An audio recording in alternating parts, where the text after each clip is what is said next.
뭐? 형, 무슨 말이야? 형한테 직접 돈 보냈잖아. 종호야, 미안한데 4명이잖아. 증거 있어? 여러분, 지금 들으신 이 대화가 형제 사이에서 나온 말이라고 믿어지십니까? 9억을 함께 투자했습니다. 형이니까 계약서는 안 썼습니다. 그리고 3년 뒤 8억 5천만 원이 사라졌습니다. 만약 오늘 이 이야기를 듣지 않으셨다면 여러분도 똑같은 실수를 하셨을지 모릅니다. 형제니까, 가족이니까, 믿으니까. 그 말 한마디에 평생 모은 돈을 잃는 분들이 지금 이 순간에도 계십니다. 혹시 지금 형제나 친척과 함께 사업을 고민하고 계신가요? 아니면 이미 가족에게 큰 돈을 빌려주셨거나 동업을 시작하셨나요?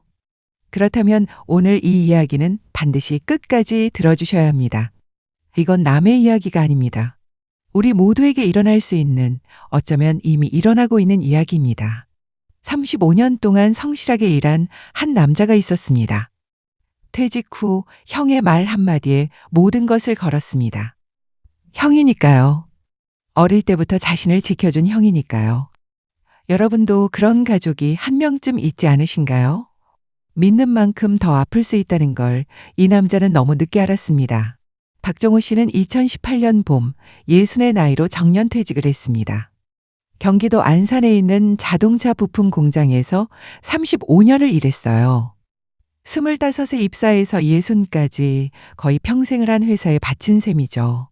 퇴직 당일 회사 동료들이 작은 송별회를 열어줬습니다. 종호 형, 이제 편하게 사세요. 고생 많으셨습니다. 종호 씨는 그 말에 멋쩍게 웃기만 했습니다. 편하게 살라는 말이 와닿지 않았거든요. 35년 동안 매일 아침 6시에 일어나 공장으로 향하던 사람이었습니다. 갑자기 그 일상이 사라지니 뭘 해야 할지 막막했어요. 집에 돌아와 퇴직금 통장을 확인해 봤습니다. 2억 5천만 원. 거기에 아내네 순자 씨와 함께 모아온 저축이 1억 5천만 원. 합쳐서 4억 원이 손에 쥐어졌습니다. 안산에 있는 아파트는 시세가 5억 정도 됐고 대출도 다 갚아놓은 상태였어요. 아이들은 이미 다 독립해서 부부 둘만 남았죠. 여보, 우리 이제 어떻게 살까? 그냥 조용히 살면 되지 뭘. 돈 있잖아. 아내 순자 씨는 담담하게 말했습니다. 4억이면 연금 받으면서 아끼며 살기에 충분한 돈이었으니까요. 하지만 종호 씨 마음속에는 뭔가 허전함이 있었습니다. 35년 동안 쉼 없이 달려온 사람에게 갑자기 아무것도 안 하라니. 그게 쉽지 않았어요. 그로부터 한 달쯤 지났을 때였습니다. 형 박종민 씨에게서 전화가 왔어요. 형은 종호 씨보다 4살 위인 64살이었고 4년 전에 먼저 사업을 정리하고 은퇴한 상태였습니다. 종호야, 형이 좋은 거 하나 찾았어. 시간 되면 한번 만나자. 종호 씨는 형의 말에 바로 응했습니다. 어릴 때부터 형은 종호 씨에게 특별한 존재였거든요. 아버지가 일찍 돌아가시고 어머니 혼자 2 형제를 키웠는데 형은 늘 동생을 챙겼습니다. 학교 앞에서 괴롭히는 애들이 있으면 달려와서 막아줬고 대학 등록금이 부족할 때는 본인이 휴학하면서까지 동생 학비를 대줬어요. 종호 씨에게 형은 아버지이자 보호자였습니다. 그래서 형이 하자는 말에 의심을 품은 적이 없었죠. 서울 광화문의 한 커피숍에서 형제가 마주 앉았습니다.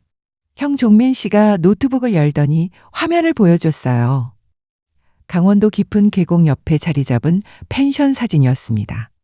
객실이 8개에 주인이 살 수 있는 공간도 따로 있는 제법 큰 규모였죠. 이거 어때? 우리 둘이 같이 해보자. 형의 제안은 이랬습니다. 펜션 매매가가 9억 원인데 둘이 반반씩 투자해서 공동으로 운영하자는 거예요.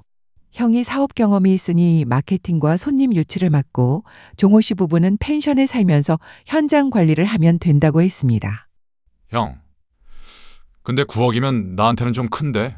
그러니까 반반이잖아. 너는 4억 5천만 내면 돼. 퇴직금이랑 저축 합치면 4억이니까 1억 5천만 더 만들면 되지 않아? 종호 씨는 잠시 생각했습니다. 1억 5천을 더 만들려면 안산 아파트를 전세로 내놓는 수밖에 없었어요. 그러면 부부가 살 곳이 없어지는 건데? 그 고민을 눈치챈 형이 말했습니다. 펜션 안에 살 수 있는 공간이 있잖아. 거기서 살면 월세도 안 나가고 직접 관리하니까 인건비도 절약되고 일석이조야. 형의 말에는 빈틈이 없어 보였습니다. 그리고 형이 알아봤는데 이 지역이 여름에는 물놀이, 가을에는 단풍 구경, 겨울에는 근처 스키장 때문에 1년 내내 손님이 끊이지 않는데 월 300에서 400은 벌 수 있어. 월 300에서 400이면 1년에 4천만 원이 넘습니다. 10년이면 4억. 20년이면 투자금을 모두 회수하고도 남는다는 계산이 나왔어요. 종호 씨 눈이 반짝였습니다. 형, 근데 이런 건 계약서를 어떻게 해야 돼? 공동명의로 하는 거야? 당연하지.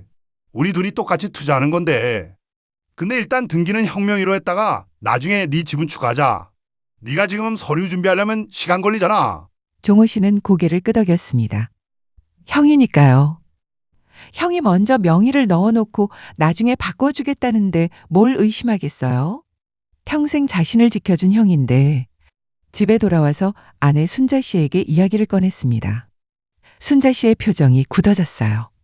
뭐라고? 형님이랑 펜션을 해? 응. 형이 좋은 거 찾았대. 우리 노후에 딱이야. 잠깐. 그러면 우리 집은 어떻게 하고? 전세 놓으면 되지. 펜션에 살 공간이 있대. 순자 씨는 한참을 말이 없었습니다. 그러다 조심스럽게 물었어요. 근데 당신 형님이랑 돈 거래해 본 적 있어? 무슨 소리야? 형이잖아. 형이니까 더 조심해야지. 형님이 전에 사업하다가 2번이나 말아먹었잖아. 빚도 지셨고. 종호 씨 얼굴이 굳어졌습니다. 그건 운이 안 좋았던 거야. 형이 얼마나 고생했는데. 그 얘기 왜 꺼내? 나는 그냥 당신이 걱정돼서 그래. 4억 5천이면 우리 노후 전부야. 그걸 한 번에 넣으라고? 형이 반반씩 넣는다잖아. 위험도 반이라고. 순자 씨는 더 이상 말을 잇지 않았습니다. 하지만 그녀의 표정에는 불안함이 가득했어요. 남편의 형에 대한 맹목적인 신뢰가 늘 걱정이었거든요. 그래도 남편이 결정한 일에 끝까지 반대하지는 못했습니다. 평생 성실하게 일만 하던 남편이 처음으로 뭔가 기대에 차 있는 모습이었으니까요. 그렇게 2018년 5월 펜션 계약이 진행됐습니다. 종호 씨는 안산 아파트를 전세로 내놓았어요. 3억 5천만 원을 받았고 은행에서 1억을 대출받았습니다. 그렇게 4억 5천만 원을 마련해서 형에게 건넸죠. 형 종민 씨도 4억 5천을 넣었다고 했고 총 9억으로 펜션을 매입했습니다. 잔금을 치르던 날 형제가 펜션 앞에서 악수를 나눴어요. 종호야, 우리 노후는 우리가 책임지자. 형이 잘할게. 응, 형. 믿어. 종호 씨는 정말 믿었습니다. 이 펜션에서 형과 함께 노후를 보낼 수 있을 거라고. 하지만 그때 그는 몰랐습니다. 그 악수가 자신의 모든 것을 가져갈 시작이라는 걸요. 2018년 6월 부부는 안산 아파트를 떠나 강원도 펜션으로 이사를 갔습니다. 펜션 1층 구석에 있는 작은 공간이 그들의 새 보금자리였어요. 방 하나에 작은 주방, 화장실. 5억짜리 아파트에서 살다가 이사 온 곳치고는 많이 좁았지만 종호 씨는 개의치 않았습니다. 여보, 여기 공기 좋지 않아? 도시에서는 못 느끼는 거야. 순자 씨는 대답 대신 짐을 풀었습니다. 그녀의 마음은 여전히 무거웠거든요. 본격적인 영업이 시작됐습니다. 인터넷 예약 사이트에 펜션을 등록하고 주말 가격은 1박에 12만 원, 평일은 8만 원으로 책정했어요. 첫 손님이 온 건 6월 셋째 주였습니다. 대학생 단체가 MT로 객실 4개를 예약한 거예요. 사장님, 여기 완전 좋아요. 계곡도 바로 앞이고. 종호 씨 부부는 정성껏 손님을 맞이했습니다. 새벽 5시에 일어나 객실을 청소하고 침구를 새 것처럼 정돈하고 화장실마다 비품을 채워 넣었죠. 손님들이 떠난 후에는 쓰레기를 치우고 다음 예약을 준비했습니다. 7월과 8월은 정신없이 바빴습니다.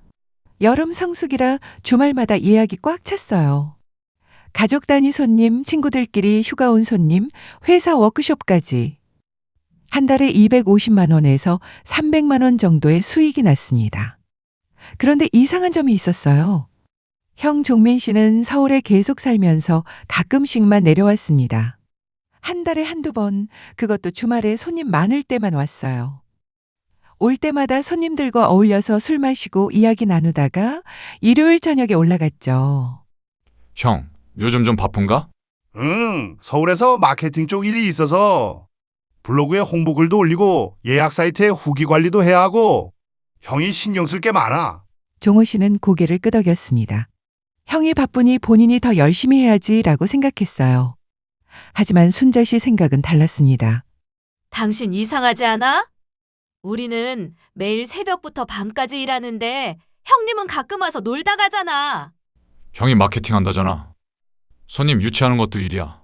그 마케팅이라는 게 대체 뭔데? 예약은 다 사이트로 들어오잖아. 종호 씨는 그 말에 대답하지 못했습니다. 사실 형이 정확히 뭘 하는지 몰랐거든요. 다만 형이니까 뭔가 하고 있겠거니 믿었을 뿐이었죠. 9월이 되자 수익 정산을 해야 할 때가 됐습니다. 7월부터 8월까지 2달간 총 수익은 550만 원이었어요. 고정비와 각종 비용을 빼면 약 400만 원 정도가 순수익으로 남았습니다. 종호 씨는 형에게 연락했어요. 형, 2달치 정산하자. 400만 원 남았으니까 200만 원씩 나누면 되지? 전화기 너머로 잠시 침묵이 흘렀습니다. 종호야, 형 생각에는 좀 다르게 하면 어떨까 싶어서. 다르게? 형이 마케팅하고 손님 유치하잖아. 그게 은근히 품이 많이 들어. 그러니까 이번에는 6대4로 하면 어때? 형이 6, 네가 4. 종호 씨는 말문이 막혔습니다. 처음 약속은 분명 50대 50이었는데 형, 근데 현장에서 일하는 건 우리잖아. 청소도, 손님 응대도 전부 우리가 하고. 그건 알아. 근데 손님이 왜 오겠어? 형이 홍보해서 그런 거 아니야. 네가 아무리 청소 잘해도 손님이 없으면 소용없잖아. 종호 씨는 한참을 뜸들였습니다. 형 말에도 일리가 있는 것 같았어요. 알았어, 형. 이번엔 그렇게 하자. 전화를 끊고 나서 순자 씨가 물었습니다. 뭐래? 6대4로 하자고 해서 그러기로 했어. 순자 씨의 눈이 커졌습니다. 뭐? 왜? 우리가 다 일하는데? 형이 마케팅 한다잖아. 그게 은근히 일이래. 당신, 그게 말이 돼? 우리는 새벽부터 밤까지 일하는데 형님은 서울에서 뭐 하는지도 모르고. 근데 더 많이 가져가겠다고? 형이니까. 이번 한 번만 그러자고. 순자 씨는 더 이상 말하지 않았습니다. 하지만 그녀의 표정에는 분노와 서운함이 가득했어요.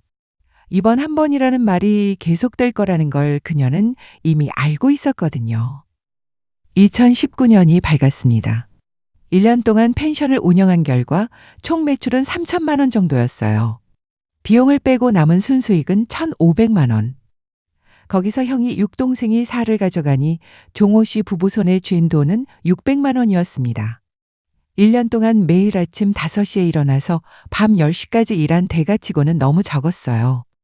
한 달에 50만 원도 안 되는 셈이었죠. 당신, 우리 이거 뭐 하는 거야? 안산에서 그냥 살 걸 그랬어. 아직 시작이잖아. 올해는 더 잘 될 거야. 종호 씨는 그렇게 말했지만 속으로는 불안했습니다. 4억 5천을 넣어서 1년에 600만 원을 벌었으니 투자금을 회수하려면 75년이 걸린다는 계산이 나왔거든요. 그래도 형을 믿었습니다. 올해는 다를 거라고, 형이 뭔가 방법을 찾을 거라고. 하지만 2019년 여름 상황은 더 나빠졌습니다. 손님이 눈에 띄게 줄었어요. 주말에도 객실 절반이 비는 날이 많아졌습니다. 형, 요즘 왜 이러지? 작년만큼 안 오는데. 경기가 안 좋아서 그래. 다들 돈 없어서 여행을 못 가는 거야. 조금만 기다려봐. 형은 늘 그런 식이었습니다. 무슨 문제가 생기면 외부 탓을 했어요. 날씨가 안 좋아서, 경기가 나빠서, 단체 여행 문화가 사라져서. 종호 씨는 그 말을 믿고 싶었습니다. 하지만 근처 다른 펜션 주인들과 이야기를 나눠보니 현실은 달랐어요. 요즘 젊은 애들은 MT 같은 거 안 해요. 옛날 얘기지. 친한 친구 서너 씨랑 제주도 가거나 아예 해외로 가지. 펜션은 관심도 없어요. 종호 씨 가슴이 덜컥 내려앉았습니다. 우리 펜션은 단체 손님에 기대어 있었는데 그 수요 자체가 사라지고 있다는 뜻이었으니까요. 2020년 1월이 됐을 때 종호 씨 손에 남은 운영 자금은 500만 원 뿐이었습니다. 대출이자는 매달 50만 원씩 나갔고 고정비도 100만 원 가까이 들었어요. 수입은 거의 없는데 지출만 계속되니 돈이 빠르게 줄어들었죠. 그때였습니다. 뉴스에서 이상한 이야기가 들려오기 시작했어요. 중국에서 정체불명의 전염병이 퍼지고 있다는 거였습니다. 처음에는 남의 나라 얘기라고 생각했어요.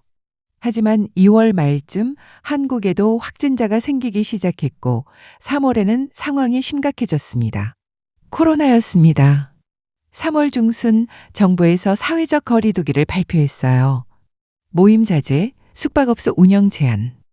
종호 씨의 휴대전화에는 예약 취소 문자가 쏟아졌습니다. 사장님, 죄송합니다. 코로나 때문에 취소할게요. 상황이 이래서요. 다음에 갈게요. 3월 한 달 동안 손님이 단 한 팀도 오지 않았습니다. 매출은 완전히 제로. 하지만 고정비와 대출이자는 그대로 나갔어요. 종호 씨는 급하게 형에게 전화를 걸었습니다. 형, 큰일이야. 손님이 아예 없어. 이번 달 비용을 어떻게 해? 나도 알아. 근데 형도 지금 서울에서 힘들어. 당분간은 네가 좀 감당해줘. 뭐? 형, 나도 돈이 없어. 같이 투자한 건데 왜 나만? 형이 사정이 있어서 그래. 조금만 버텨봐. 그 후로 형은 전화를 잘 받지 않았습니다. 문자를 보내도 답이 없고 겨우 연결이 되면 바쁘다며 끊어버렸죠. 4월에도 5월에도 손님은 없었습니다. 운영 자금이 바닥났고 종호 씨는 본인의 저축까지 꺼내 써야 했어요. 어느 날 밤 종호 씨는 잠을 이루지 못하고 펜션 관련 서류를 뒤적였습니다. 그때 이상한 걸 발견했어요. 펜션 등기부 등본, 소유자란에 박종민 한 사람의 이름만 적혀 있었습니다. 공동 명의가 아니었어요. 처음 계약할 때 형이 나중에 내 지분 추가하자고 했던 말이 떠올랐습니다. 종호 씨는 다급하게 형에게 전화를 걸었어요. 형, 등기 받는데 왜 형 이름만 있어? 내 지분은? 아, 그거. 네가 그때 서류 준비 못해서 일단 내 명의로 해놨잖아. 걱정 마, 임마. 형제인데 어디 가겠어? 근데 벌써 2년이 지났잖아. 언제 바꿔줄 건데? 지금 그게 중요해? 코로나 때문에 다들 힘든데 나중에 상황 좀 정리되면 하자. 전화가 끊겼습니다. 종호 씨는 한참을 전화기만 바라봤어요. 불길한 예감이 밀려왔지만 차마 그 생각을 입 밖으로 꺼내지 못했습니다. 설마 형이... 아니야, 형인데. 2021년이 됐습니다. 코로나는 잠잠해지기는커녕 더 심해졌어요. 거리두기가 강화되고 숙박업소 운영 제한이 이어졌습니다. 종호 씨는 2년 동안 거의 수익 없이 버텨야 했어요. 저축은 완전히 바닥났고 아내 명의의 적금까지 깨서 대출이자를 갚았습니다. 그리고 설상가상으로 안산 아파트 전세 문제가 터졌습니다. 전세 만기가 다가왔는데 세입자가 더 이상 연장하지 않고 나가겠다고 통보해 온 거예요. 전세금 3억 5천만 원을 돌려줘야 하는 상황이었습니다. 하지만 종호 씨 손에는 그 돈이 없었어요. 형, 큰일이야. 안산 집 전세금 돌려줘야 하는데 돈이 없어. 펜션 지분 좀 정리해서 돈 만들어야 할 것 같아. 지분? 무슨 지분? 뭐? 내가 4억 5천 넣었잖아. 그거. 종호야, 미안한데 증거 있어? 종호 씨는 그 말이 이해가 안 됐습니다. 뭐? 형, 무슨 말이야? 형한테 직접 돈 보냈잖아. 네가 나한테 돈 보낸 건 맞지? 근데 그게 투자인지 빌려준 건지 어떻게 증명해? 계약서 썼어? 종호 씨는 온몸에 힘이 빠졌습니다. 계약서. 형이니까 안 썼습니다. 형제니까 말로만 약속하고 넘어갔어요. 형, 이러면 안 되지. 나 믿고 집까지 팔았잖아. 미안한데 등기는 내 명이야. 법적으로 내 거라고. 형, 전화가 끊겼습니다. 종호 씨는 빗속에서 다시 전화를 걸었지만 형은 받지 않았습니다. 그날 밤 종호 씨는 펜션 옥상에 올라가 계곡을 바라봤습니다. 빗방울이 얼굴에 떨어졌지만 눈물인지 비인지 구분이 안 됐어요. 형, 우리 어릴 때는 안 그랬잖아. 혼잣말이었습니다. 아무도 듣지 못하는 말. 나중에 알게 된 사실이 있었습니다. 처음에 펜션을 소개해준 중개업자 김 사장. 그 사람이 형 종민 씨의 과거 사업 파트너였다는 거예요. 형이 예전에 했다가 망한 사업. 그때 같이 했던 사람이었습니다. 그 둘이 처음부터 짜고 종호 씨를 끌어들인 거였어요. 펜션 가격을 부풀려서 종호 씨에게서 돈을 받아내고 명의는 형 혼자 가지고 상황이 나빠지면 동생만 희생시킬 계획이었던 겁니다. 형은 애초에 동생을 이용할 생각이었어요. 35년 동안 형을 믿었던 종호 씨. 어릴 때 학비까지 대줬던 형. 그 형이 동생의 노후 전부를 빼앗아간 겁니다. 결국 안산 아파트는 경매로 넘어갔습니다. 전세금을 돌려줄 돈이 없었으니까요. 5억짜리 집이 경매에서 4억 2천에 낙찰됐고 거기서 전세금과 각종 비용을 빼고 나니 종호 씨 손에 남은 건 5천만 원 뿐이었습니다. 펜션은 형이 제3자에게 3억에 팔아버렸어요. 종호 씨에게는 한 푼도 돌아오지 않았습니다. 법적으로 싸워보려 했지만 변호사는 고개를 저었어요. 계약서가 없으면 어렵습니다. 구두 약속만으로는 증명이 안 돼요. 퇴직금 2억 5천, 저축 1억 5천, 안산 아파트 5억. 합쳐서 9억 원의 자산이 3년 만에 5천만 원으로 줄어들었습니다. 8억 5천만 원이 증발한 거예요. 63세 나이에 종호 씨는 모든 걸 잃었습니다. 형과는 완전히 연락이 끊겼습니다. 전화를 걸어도 받지 않고 문자를 보내도 답이 없었어요. 명절에도 연락이 없었습니다. 조카들도 연락을 끊었고 마치 처음부터 남이었던 것처럼 됐습니다. 종호 씨는 가끔 밤에 생각합니다. 형을 원망해야 하는 건지 자기 자신을 탓해야 하는 건지. 원망보다는 허탈함이 더 컸어요. 피가 돈보다 진하다고 믿었는데 그 믿음이 산산조각 난 거니까요. 아내 순자 씨와의 관계도 한동안 힘들었습니다. 내가 그때 반대했잖아. 당신이 형님만 믿더니. 그 말이 비수처럼 꽂혔지만 종호 씨는 할 말이 없었습니다. 아내 말이 맞았으니까요. 몇 달 동안 부부는 말수가 줄었고 같은 공간에 있어도 각자의 세계에 갇혀 있었어요. 그러던 어느 날이었습니다.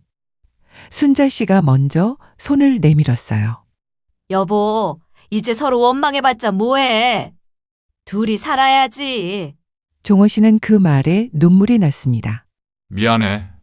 내가 다 잘못했어. 잘못은 형님이 한 거야. 당신은 믿었을 뿐이고. 그래, 그것도 잘못이긴 하지만. 순자 씨가 웃었습니다. 오랜만에 보는 아내의 웃음이었어요. 현재 종호 씨는 69입니다.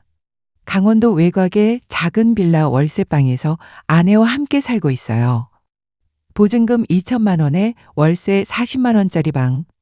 10평 남짓한 공간이지만 부부 둘이 살기에는 충분합니다. 국민연금으로 월 130만 원이 나오고 거기서 월세 빼면 90만 원으로 한 달을 살아야 해요. 식비, 공과금, 병원비까지 쓰고 나면 남는 게 거의 없습니다. 그래도 종호 씨는 감사합니다. 아내가 곁에 있으니까요. 큰아들이 가끔 연락해서 안부를 묻습니다. 종호 씨는 늘 괜찮다고만 답해요. 자식한테 짐이 되고 싶지 않으니까요. 하지만 아들은 알고 있습니다. 부모님이 얼마나 힘든지 몰래 매달 30만 원씩 통장에 넣어주고 있어요. 부모님은 모르게. 어느 날 아침 종호 씨 부부는 동네를 산책했습니다. 봄바람이 불어오는 길, 아내가 종호 씨 손을 잡았어요. 여보, 그래도 당신이 있어서 다행이야. 종호 씨는 대답 대신 아내 손을 꽉 쥐었습니다. 모든 걸 잃었지만 아직 곁에 남아있는 사람이 있다는 것. 그게 지금 종호 씨에게 남은 전부였습니다. 여러분, 오늘 이 이야기가 주는 교훈은 명확합니다. 첫째, 피는 물보다 진하다는 말을 맹신하지 마세요. 돈 앞에서는 가족도 변할 수 있습니다. 특히 큰돈이 오가는 일은 형제든 부모 자식이든 반드시 서면으로 계약하세요. 둘째, 동업은 남보다 가족이 더 위험합니다. 정 때문에 계약서를 생략하기 쉽고 문제가 생기면 재산도 관계도 모두 잃습니다. 종호 씨는 형이니까 믿었습니다. 그 믿음이 8억 5천만 원을 앗아갔어요. 셋째, 노후 자금은 절대 한 곳에 몰빵하지 마세요. 종호 씨는 퇴직금, 저축, 심지어 살던 집까지 팔아서 펜션 하나에 넣었습니다. 최악의 경우에도 살 곳은 남겨두어야 했는데 그걸 몰랐어요. 넷째, 배우자의 반대에는 이유가 있습니다. 순자 씨는 처음부터 반대했습니다. 형님이랑 돈 거래하면 안 된다고, 집까지 팔면 안 된다고. 하지만 종호 씨는 듣지 않았어요. 부부가 함께 동의하지 않는 투자는 다시 한번 생각해 보세요. 감정에 앞서서 결정하지 마세요. 오늘 이 사연이 여러분께 작은 경고가 됐으면 합니다. 누군가의 아픔이 다른 누군가의 예방이 될 수 있다면 그게 이 이야기의 의미일 거예요. 앞으로도 저는 여러분의 노후를 지키는 이야기를 전해드리겠습니다. 다음 영상에서 또 만나요.